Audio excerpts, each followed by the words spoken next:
I'm super excited to introduce to you guys Joy Vertz. She's out of Milwaukee, Wisconsin, just next door to us over in Minnesota here. I'm really excited to talk to her today about the lessons she's learned in the last 10 years of starting her own studio out of her home, and then also in an in brick and mortar studio. She's got so much to share with us. Thanks again, Joy, for joining us. How are you doing today? I'm great. Thanks so much for having me. You I'm bet. really excited to share all kinds of information. So just a little bit about myself. As Nate mentioned, I started my business about 10 years ago out of my home. And then within 1 year, I opened a brick and mortar studio, my first retail location.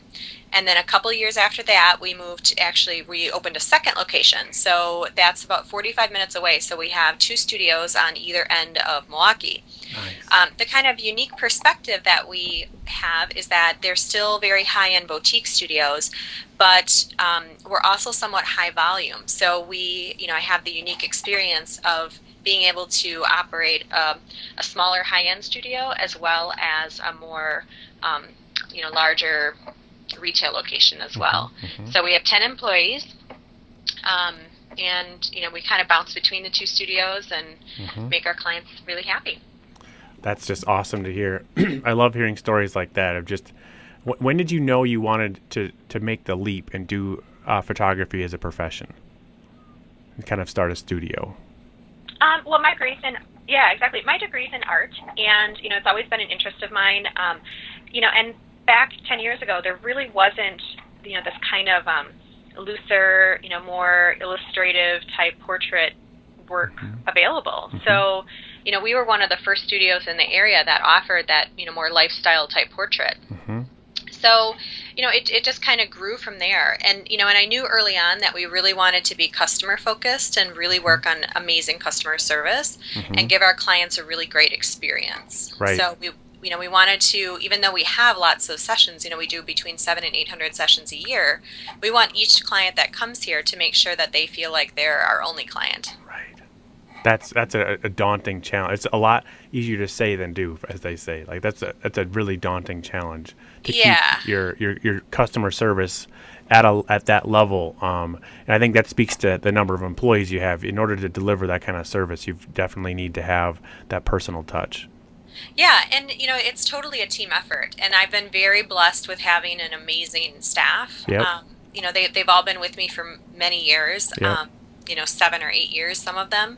So it's been really great. And one thing I've learned as a boss is to basically empower my staff to make some decisions, and stand by them. And also, reward them for jobs that go really above and beyond. So, I do lots of little things for them throughout the, weeks and months and years. Sometimes small things, sometimes big things that, will really encourage them to kind of think outside the box and add to that customer experience. Absolutely. I think that's tremendous. I think a lot of photographers may be listening, may be striving to get to a point like that where they have other employees outside of themselves. It's hard to make that, to get your business to that point where it's worth having help. But it's kind of like that same leap of deciding to go out and do photography as a business. You get started and you get busy, and all of a sudden you hit that wall of productivity where you can only do so much yourself. You've got to start delegating. And it's hard to maintain your brand, to maintain control when you've got to rely on the support of other people. But Exactly. But at the same point, it also frees you up to, really grow your business, Right. because you can delegate some of those things that don't necessarily directly make you money. right. I mean, in my business, I spend my time shooting and I spend my time marketing. Yes. And all the other things like even selling Yeah. and packaging and editing, that stuff is all handled by my staff. Right. So I can really focus on the things that help grow my business. Yep. So here's an idea that I've heard on the tech entrepreneur scene that I've been following, and it's a kind of a mantra that I've been trying to introduce to photographers, because I love working for photographers and having a service for them, because we all, in a sense, are entrepreneurial in that we're all small business owners. And I think there's that, in order to succeed in such a challenging market, you've got to have that that gusto, that gumption to really stick with it when it gets hard. So anyway, this idea is it's really easy to start thinking about like your hourly wage being whatever it used to be at your previous job, right? But it can be really limiting to say, well, as long as I'm keeping my hourly rate at X, but that can actually hurt you, because if you're trying to build a business, as silly as this sounds, I think it's important to talk about your time and to think about your time as if it's worth like $1,000 to $2,000 an hour. And like I say, it sounds silly, but it forces you to be really diligent about the things you would spend your time on. Like Facebook? Right. And it can be so hard to go through that challenge. I've talked to a lot of photographers about when they decide that it's no longer cost effective, and they can't grow their business any bigger than it is until they either outsource their editing or they hire somebody to do it for them. Exactly. It's a really hard step, but I think it's an important one to really think about and then cross, because the doors that open once you make that leap are tremendous, where you are your brand, and when you can get out and spend more time marketing and more time doing the exact thing you got in the business to do, which is take more pictures, then your business starts to grow automatically as a result of that. Yeah, and I think you brought up a really good point about, paying yourself. I think that's one thing that photographers often overlook. They, especially when they're trying to figure out their pricing. Right. Pricing is one of my favorite things to do. Right. Because I think it's something that a lot of photographers don't necessarily understand. Right. And it's something that, when I'm working with them or doing mentoring, that I can make a big difference. And I think that people neglect to factor in their time and how much their time is really worth. Right. At our studio, we operate on a hourly basis, so I know to the penny how much it costs me to run my studio every single hour that we're open. So that way, if somebody calls and they maybe have a kind of unique request that we've never done before, I can instantly know about how long it's going to take me to do that, and it helps me not only accurately quote some sort of unique job. Yep. But it also really does put in perspective when you're wasting time, or that okay, this is costing me $75 to spend when I should have been blogging instead of goofing off on Facebook or right. Yeah, or just I think the easiest way to spend too much time is in editing, especially for earlier photographers. It's fun to learn new techniques, learn new styles.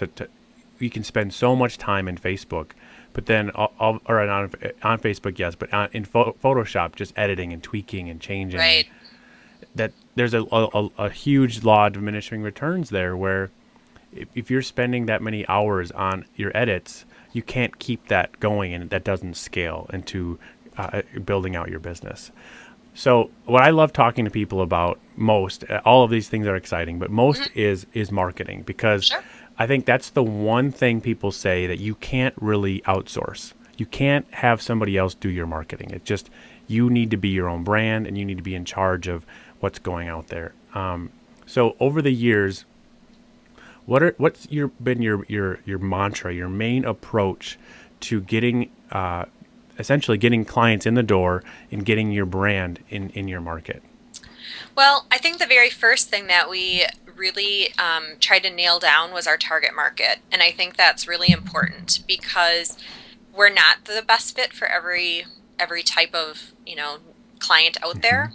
And so I wanted to make sure that we had a very clear, very defined definition of who our target market is. And that, if we refer back to that target market, that kind of dream client, has really helped us focus our marketing efforts in very specific ways, which has saved us thousands of dollars over the years. Whether it's installing a display in, some like a pediatrician's office that's in our direct market versus maybe not in our direct market. We can save some money there. The other thing too is just making sure that we really do treat our clients amazing, because word of mouth is by far our best, our best way to get new clients in the door. Right. Exactly. It's still your biggest source of new customers is your existing clients. Absolutely. I continue to hear that over and over again. Yeah, and surprisingly, It's not necessarily because we offer them some sort of incentive. We do have a great referral program. We send out a $100 gift certificate to anybody that refers somebody, and we mail it out as the day we find out that they referred somebody. That's cool. But it's surprising how many people don't even use them, or they forget about it, or it's just like a something they kind of remembered. Right. But they will refer us without even that incentive. Yep. So I don't think offering a big incentive is necessary if you offer amazing customer service. Right. I couldn't agree with you more. I think that people more and more as we get so busy with our day-to-day lives, with technology has allowed us to stay connected, to do so many more things. But it's also had us our attention span become so thin, where like a share or a like on Facebook doesn't really mean as much anymore. But when you have a conversation with somebody in person and refer a business, I think it's only becoming increasingly important, because that's what sticks out. A lot of us don't have time to sit and research. If we want to go buy something new or a new service, we'd much rather just call a friend and say, "Hey, who did you use? I don't have time to find them." Exactly. That's really cool. Yeah, and it's interesting because I think as photographers, we need to make it easy for our clients to talk about us. Yeah. So, I just wrote a blog article on this. It's on my website, joyvertz.com, about different ways that you can get referrals using the little gifts. And I mentioned sticky albums because that's one thing that has really helped our business. Wow. People have that album on their phone, and they carry it with them. So if they're at a soccer game and they're talking with another mom about the great experience they just had at our studio, they can pull it out and show the client, and our contact information is right there. So we actually just about 2 weeks ago, we had 2 referrals come in that called like within 5 minutes of each other, and they were both referrals from the same person. And what had happened is that they were actually at a swim meet, and the one mom was talking about it, and both the moms called us instantly to book a session.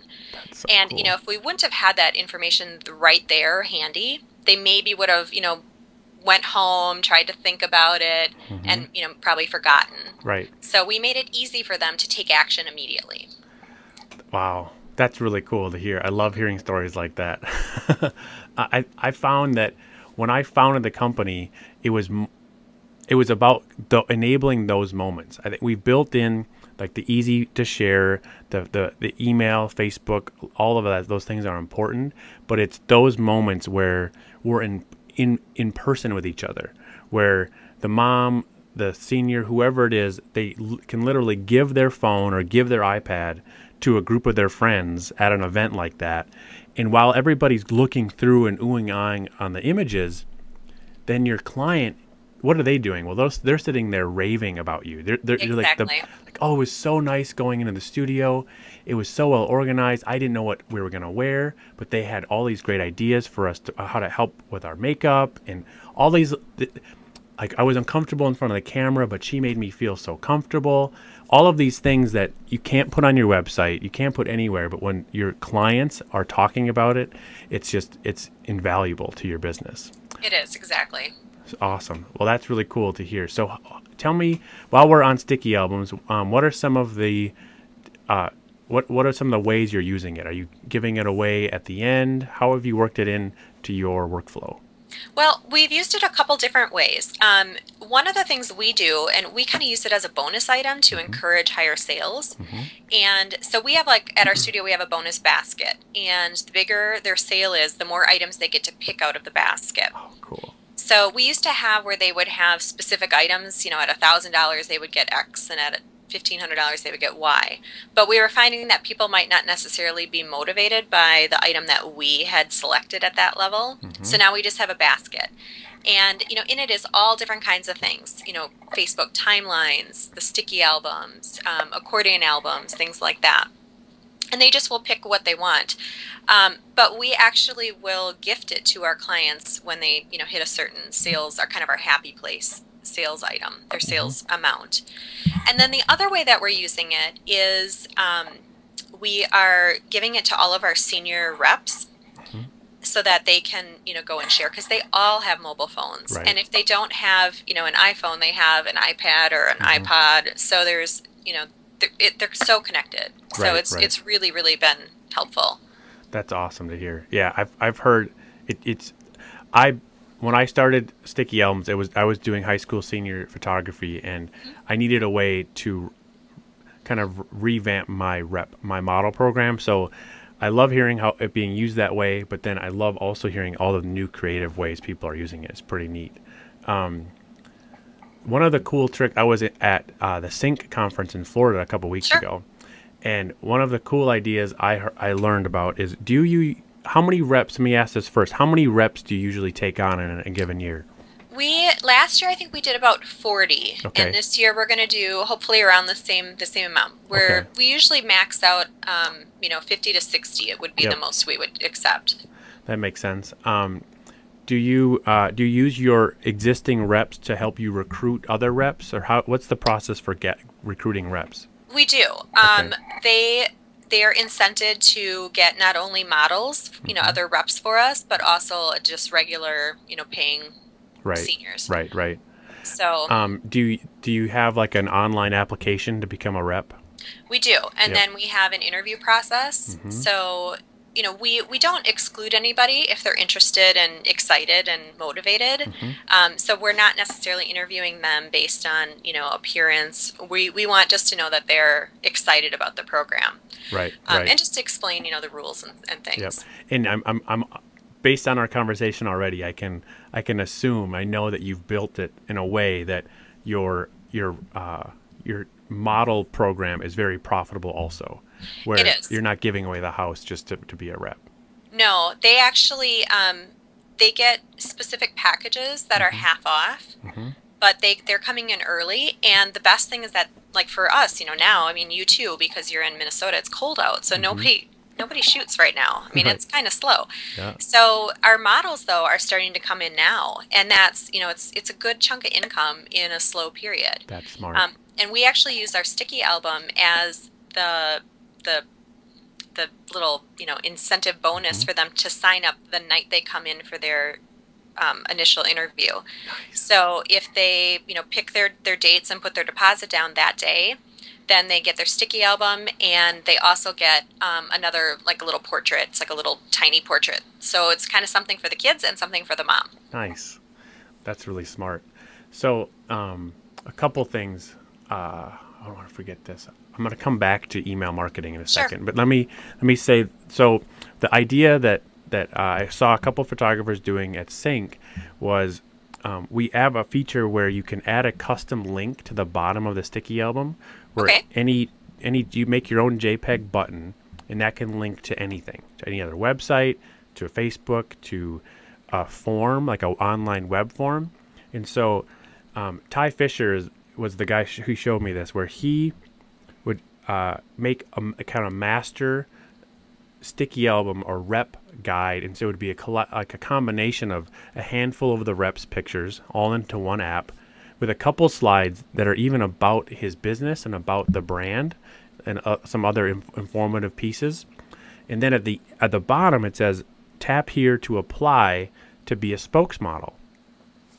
And so what that enables is his own reps are out walking around with this guide, with this sticky album, and they can open up the web form right on their phone or their iPad and literally give it to people that they want to apply. Like, "Hey, I think you'd be a good spokesmodel. You should apply, like, and do it now." Yeah, right I love that in this idea. moment. So that's worked really well. And then one of the things that I'm curious, have you done any email marketing? Like, what's the process for capturing the leads per se, or when your reps are out recruiting new customers? How do you keep track of those leads coming in? Well, we have a blog site that Nancy over at Hi-Fi Web Development helped us, implement, Yeah. and she helped us put in this plugin. I think it's called Forms. Okay. And I can find the exact name for it. But basically, it's kind of like a mock form or something like that. And then when somebody fills out any type of information form, whether it's our senior model, application, whether it's just their contact form, it automatically puts those people into our constant contact that we use for Nice. email marketing. Nice. So we don't actually have to really do much at all. Mm-hmm. And then we also have a contact box right in our main web part of our website as well, so people can just subscribe to our email newsletter. Right. And we send out email newsletters twice a month. They Yep. go out the first and the third Tuesday of every month, and the first Tuesday is always a much longer, with multiple articles, some little tips, any specials or promotions or anything unique that we have going on. Mm-hmm. And then the third Tuesday of every month, it's a much simpler one. It's much shorter, usually just one kind of article or reminder type, Mm-hmm. something. So they're not being bombarded, but they're getting fairly frequent and fairly regular email. And I Right. think that's a mistake a lot of people make, is they have good intentions with email marketing, but then it kind of slips by the wayside and they kind of forget about it. Mm-hmm. Yeah, I think so. I'm so pleased to hear that you've got constant contact and you're leveraging that. So let's back up. Like when Sure.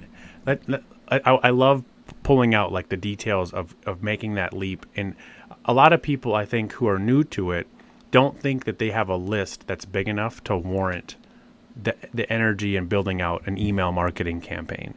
But I think that really quickly you'll be surprised at how powerful it is. So explain to me when you first started dabbling there and in leveraging emails to market your stuff and the differences it made in your business. Well, it is interesting because it does really snowball. And, Mm-hmm. when you have a list of 50 people, pretty soon you're going to have a list of 500 people. Right. So you just have to make the decision and just start it. Right. We keep all of our contact information in Studio Cloud.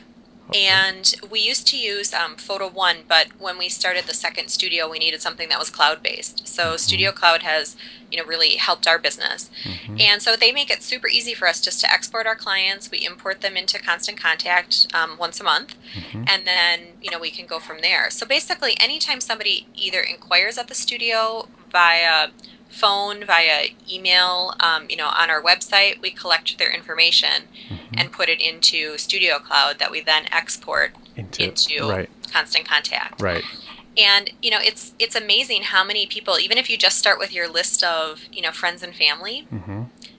and then go from there, you're Yep. going to be surprised at how many people you will actually have on your email list. Right. And sometimes it's just that taking, the moment to kind of keep in touch with them and keep refreshing your name in front of them over and over, Yep. that will make them actually hit the button to call you. Right. Exactly.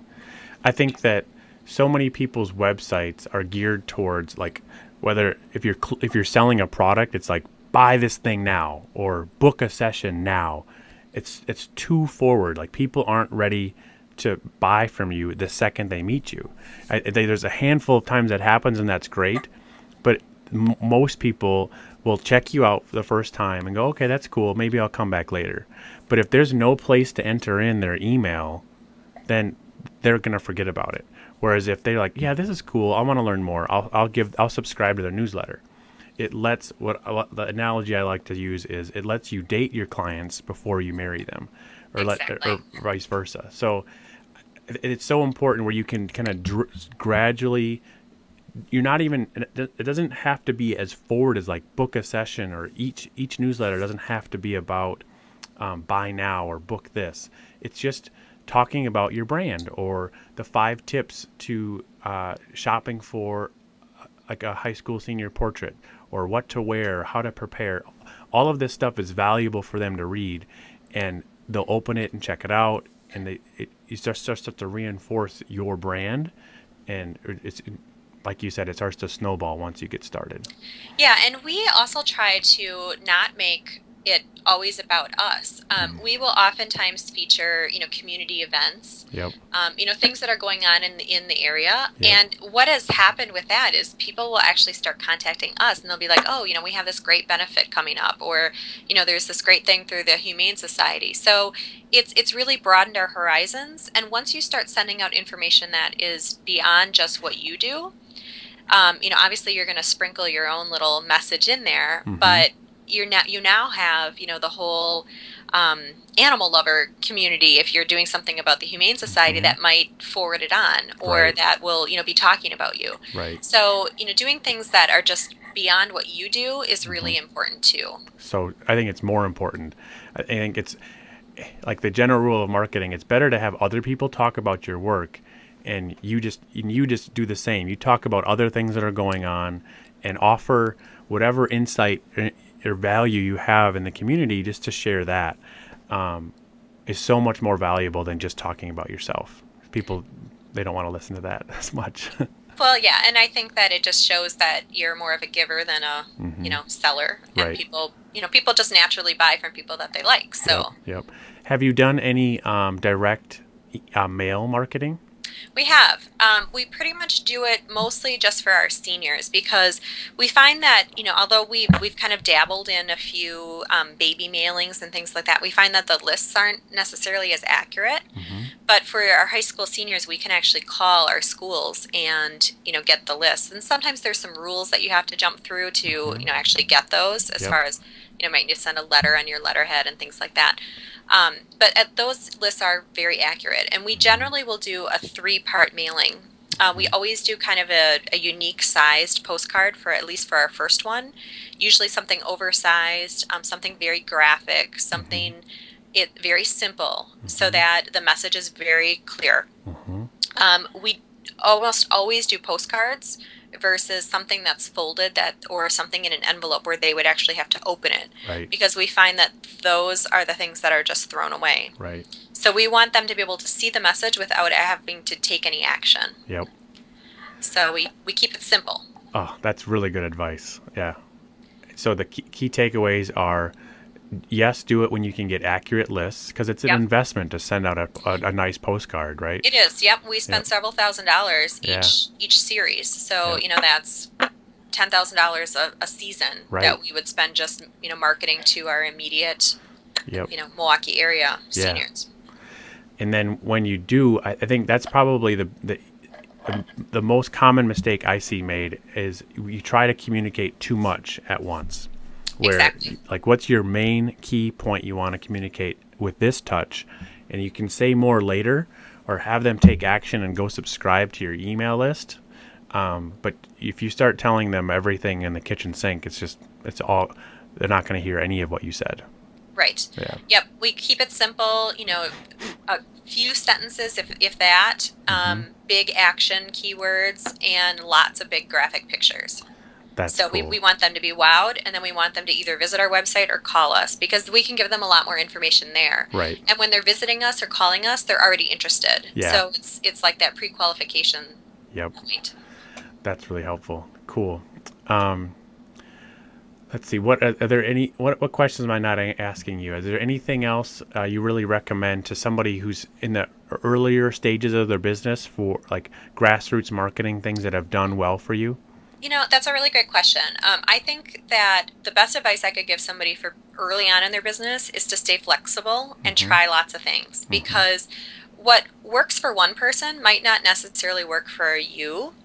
And there's all different kinds of budgets. There's all different kinds of, ways that you can really get your name out there. But you have to try lots of stuff, and Right. you have to be consistent. And I Right. think that's one of the biggest mistakes that photographers make is they don't have a plan. They just will throw something out there, and they'll be reactive about it instead of proactive. And then they won't get the results that they want, so they'll stop. Right. And, our clients don't necessarily pick up on the first thing or the second or the third thing that we do. It might take 6, 7, 8, 9 times for us to be in front of them before they actually realize that what we do is something that they need. Right. So you have to be consistent, and you have to follow up with all different ways, whether it's email, whether it's, Facebook posts on your business page, it's Twitter, it's blogging, it's all these different things. Right. Myself, like, I like Facebook. I'm not on Twitter as much. I like Instagram. And, you might be more of a Twitter person or a blog reader. Right. I don't subscribe to blogs as often. I do for, a few that I love. But some people are just voracious blog readers. Yep. So you need to make sure that you're doing all those things, because you want to touch the most people that you can. Right.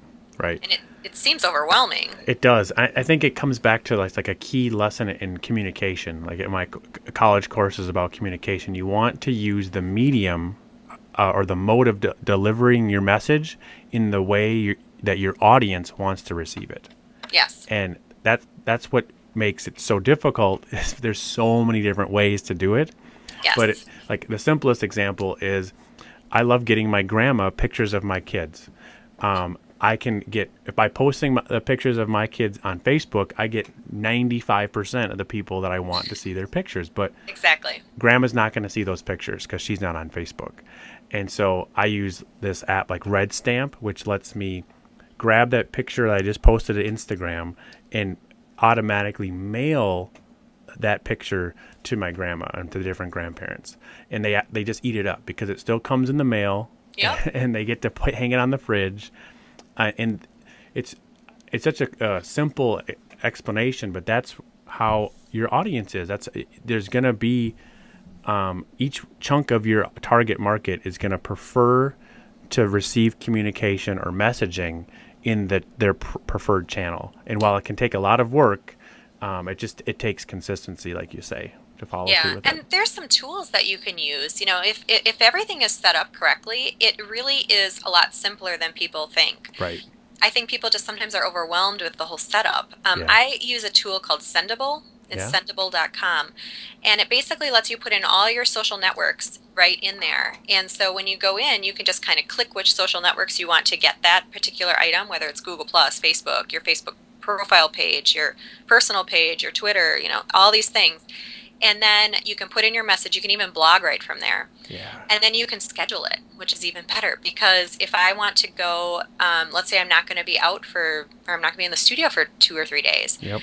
I can go ahead and schedule all my messages and it looks like I was there. Yeah. So, you know, it's great. And sometimes I'll even put things that I'll have recurring. Yep. Like we have one that pops up that says, like, you know, did your child just lose their 2 front teeth? And it's got a picture of this girl like with her 2 front teeth missing. You know, now's the perfect time for portraits. And we just have that coming out. It just automatically posts like every, I think, 2 months. Yep. On our Facebook profile page. So we don't have to do anything, but it keeps it really consistent. That's super smart. Mm-hmm. Well, cool. These all of these tips are so valuable. I know that you've got a ton more awesome resources for people to check out on your website at joyvertz.com. Thank you so much for joining me today. I want to wrap up with one tip I want to share with you, and I want to follow up and see if it's something that it's a more advanced technique that I'm kind of just testing the waters to see if this is something that people want to use sticky albums for. Is in addition to having that form in like your reps apps so they can give for somebody to apply to be a spokesperson, it closes the gap and it makes it easy for somebody to take action quickly, right? Another idea that I want people to start trying is to have like that same button go to an email opt-in form where they can enter their email address to subscribe to the list, to subscribe your newsletter. And to make that even more effective, to wrap it in like a contest or a giveaway or something where let's just take the example of your senior rep. So they've got 2 buttons. One button they push that goes to a form for your reps to apply to be spokespeople. And the other one is enter to win an iPad or enter to win a free session or whatever it is that is really sticky and resonates with your target audience. Give something away and the way they enter is by entering in their email address. I love it. I think that's tremendously. It could take a little bit of work to implement, and I tell people to not get overwhelmed with email marketing. But if they use Constant Contact or MailChimp, all of them are getting easier to use. And while this strategy might be a little bit more complex, just to start somewhere and gradually build off of that. Where the most powerful thing you can get to is having an autoresponder sequence set up where you set up this contest where they opt in either on your web page, on a sticky album, wherever they're opting in. And then you can set up a sequence, just like you said with that other tool you use. I think it's hard let me go back to what you said about just remembering to follow up with it, where we kind of get in different grooves where it's slow season or we're in like a different creative mood even. If you can just work on it for a couple hours straight and literally be done with it, where you can write all 5 emails and load them into the system, and then they will just automatically drip to those people that enter the contest. They'll automatically get that sequence of 5 emails once a week or once every other week. Exactly. And then while you're doing other things. And I think that for the new photographer that is working to get to a level where they've got employees, the same, they should be also thinking about their employees or their team with the immense number of software tools and products that help you kind of grow your team or do things that you used to have to hire somebody to do. You don't even have to do that anymore. You can let your MailChimp or Constant Contact do that for you. Right. Rip. Yeah, it's brilliant. I mean, the tools that are available to us are hugely powerful. We just have to remember to use them. Right. Yeah, cool. Well, yeah, I always like to say it's all just in this 1 hour, we talked about all these great ideas. I try to stress with every photographer I meet, take 1 or 2 and just execute. Execution is what matters. It's going to be the difference between how you stand out amongst your competition. As creatives, it's not. We are not at a loss for creative things to do, right, in the day. Exactly. But it's the difference on the ones who actually take action and follow through. So. And do it like right now, because then you'll actually, complete it. Exactly. So. Well, Joy, thank you so much. I'm gonna extend the invite, and I want to follow up with you in the next 6 months and just see where things are going. I love chatting with you. This is a blast. So thanks so much for taking the time. Thanks for having me. Awesome. Well, you enjoy the rest of your day, and maybe we'll talk in the summertime when things are a little bit nicer outside. That sounds great. Awesome. All Have right, a good rest of the thanks, day. Bye-bye. Okay, you too. Bye-bye.